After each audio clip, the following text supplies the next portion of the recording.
I said we had an amazing lineup and that you were going to hear some truths. And I think it's particularly important that we put this out now because this is a week of local elections. And you might wonder, well, what have local elections got to do with anything in relation to immigration and asylum? Well, it's a lot. First of all, a lot of the MPs who get higher up the greasy pole start in our local councils and communities. And we have to know who these people are, because they don't just suddenly become brutes. I'm quite sure they've been trained to become the way they are and to think the way they do about those of us who've come for safety and protection. And I wanted to start with a woman MP who has made a particular career of somehow being here for women who face violence, particularly domestic violence, and those who maybe don't have any papers, maybe don't have to worry about. But we say all women have the right to escape violence and get safety and protection, whether that is because they have papers or whether they don't, yes, or whether they were born here or whether we've lived here for centuries. We have the same rights and we won't be divided. But the likes of Jess Phillips. Remember that name! Remember that name, Jess Phillips.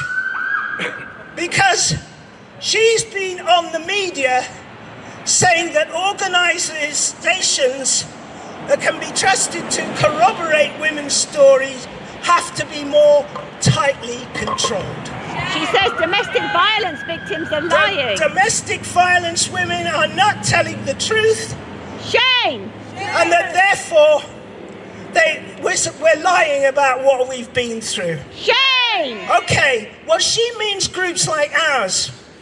She means groups like Women Against Rape, Invisible, All African Women's Group, Women of Colour in the Global Women's Strike. She means those of us who've got some humanity and who know what women have gone through because we've spent decades working with you to try to get that safety and protection that she and other women MPs, mark that, women MPs, yes, don't want to give us. Yes. So we have to call them out because we see every day what sisters have gone through. We know it. And we will not be told that we're lying, that we're inventing something. Why is it that she thinks that only women of colour or women from other countries are doing that? When she gets up in Parliament and talks the big talk about how women need to be taken seriously and believed, she leaves us out.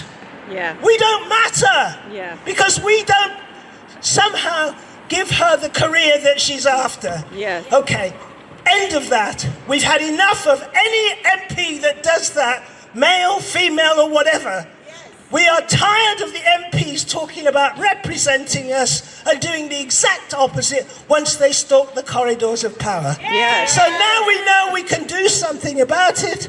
Let's, those of us who can, be there on the Thursday, the 7th, to vote the lot of them out and put in people who we can hold accountable, hold their feet to the fire and make sure they do what our communities want. Our communities do not want to be divided. We want to be together. Yes.